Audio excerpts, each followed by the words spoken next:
Oke, Assalamualaikum warahmatullahi wabarakatuh. Kanti-kanti dan sahabat semua dimanapun berada. Ketemu lagi dengan saya Supatmin di channel Lensa YouTuber.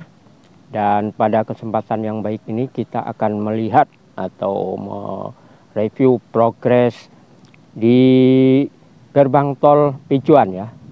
Itu terlihat gerbang tolnya di sana jauh.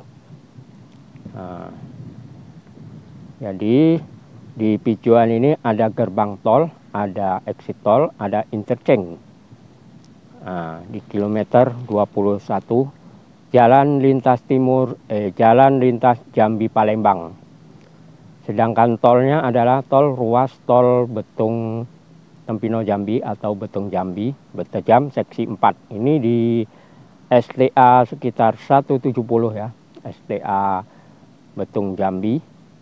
Nah, jadi kita akan melihat nanti dari perspektif kamera drone ya, jika memungkinkan. Oke, lanjut. Let's go.